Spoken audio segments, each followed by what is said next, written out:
guys, welcome to another video. Today we'll be tying a version of the RIO Getter. This fly was designed for grande RIO cichlids. I think that's what they're called in Texas, and has since found its way into many carp fly fishermen's boxes. And I recently found that it works really good for sunfish on beds and tilapia when they're on beds, especially the bigger tilapia. And so it's just an effective fly. It's easy to tie, it's weedless, and it's just got a lot of action. So let's get into it. Hello everybody. To start off, I'll start off with a size 12 2X hook. Take a pair of pliers about that far down the shank and give it a little bit, just a little bit of a bend. Not too much, just like that. Or you can find pre-bent hooks. Just, I haven't bothered to, I haven't found any, and I've never had them pull or bend on me yet, so they're good. Stick it in your vise, hook point up. Make sure it's good and tight in there. Tighten it a little bit. There we go. And then take your thread and wrap it down nice to lay down your thread base. Snip it off. Got my fingers all tangled up. There you go. Snip it off and wrap it back to where the bend of the hook starts to the bend of the hook, where it starts bending up. Then, what I'll do is I will take a little bit of, actually no, I'll use some marabou. All of marabou. I take an old, I always save my old marabou stocks, because you can always get just a little bit more out of an old piece. Let's see. This will be a good chunk right there. The tail. Just rip out a piece. You don't want it too big. That should be enough. Trim out the edges with your fingernails. Don't cut, never cut the tips of marabou off flat. It looks funny and it messes up all the action. Wrap it in. Nice and tight. There we go. And pull off the excess. There we go. Make sure you get that all in tight. Then next, I'll take a small piece of foam. Yeah. This is definitely not a dry fly. Obviously, it's a nymph. But the foam will be used as part of the back. So I cut off a very thin piece of foam for the back. There you go. And trim the tail up a little bit. Just like that. Now, what we'll do is we'll stick it, we need to tie it in right back under. So what you can do is tie it in on the back, on the top, the back. It's the top of the hook if you're tying it the other way, but not too super tight. Then you can just rotate it up, back, and that's where you'll take your wraps and send it, oh boy, hook point's in the way, send it back to the tie-in point of the marabou. Tie it in nice and tight. It won't look super pretty yet. Might look kind of funky. And that will be the back of the dragonfly. Now, for the belly, make a dubbing loop.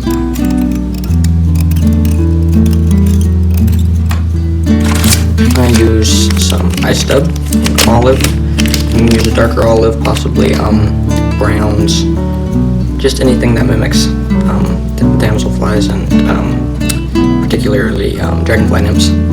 Spread it out a little bit and then spin it. I just stick my whip finisher in it. Spin my whip finisher, works just fine. Never bothered getting a fancy tool for making dubbing loops. Tighten it in nice and tight. Pick out some of the fibers. You want it to be nice and frizzy. Give it some more wraps.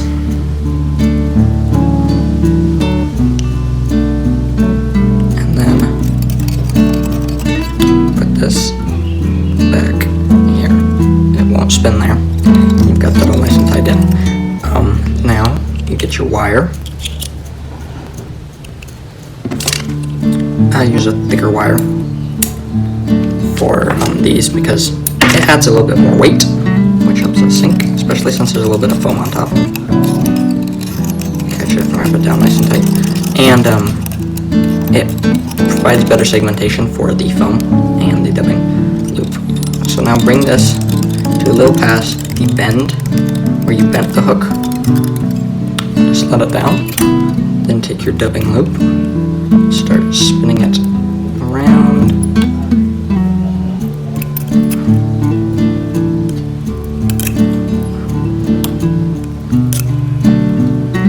Brush some of the loose fibers back as you go.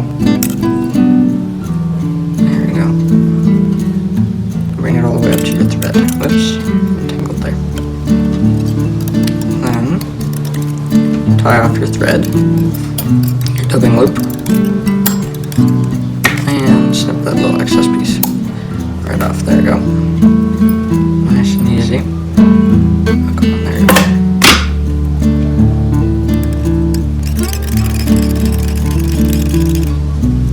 Okay.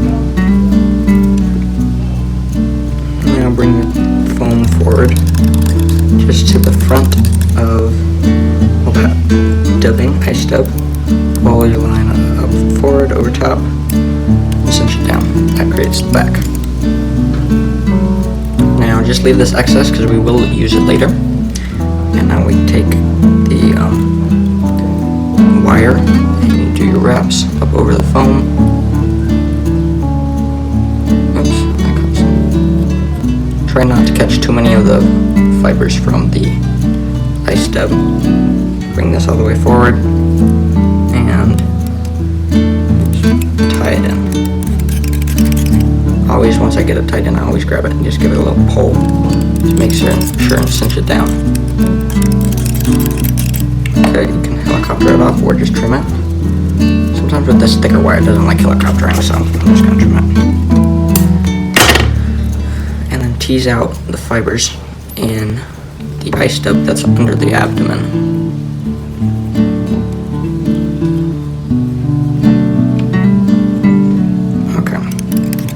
Lay down another thread wraps on the very parallel hook here in front, and this where we're going to tie down the eyes, which I had just gotten out. Where are they? There we go. We're just going to tie in a pair of dumbbell eyes. You can tie in a bead chain if you're trying to do a smaller one. Just get that. I always struggle with tying these in. Do some cross wraps. Remember, always start your wraps tight. Turn it. Oops. Turn it and do more cross wraps.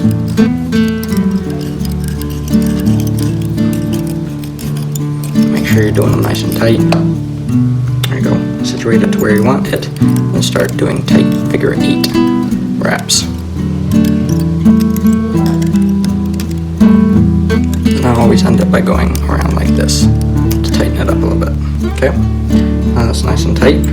Bring the thread back behind them, right to where the little bit of foam is. And take a green saddle hackle or green chickaboo, but right now I've got saddle hackle instead of chickaboo. And trim. Just cut off the coarse part of the feather so that you've got the beginning of the fluffy part. That's what we're going to tie in.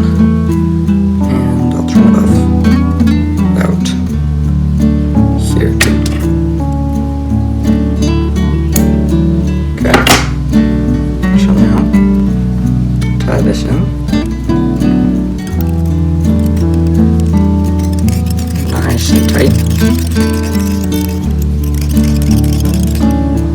And then just do your wraps. Push everything back. Do your wraps to maybe 2 wraps behind the eye, and then catch it with your thread and wrap it in nice and tight. Trim off the little excess bit of feather. Bring your thread up in front of the dumbbell eyes. Smooth the loose fibers out to the side. Then you pull that last piece of fin up and pull it tight and tie it down to create the head. There you go.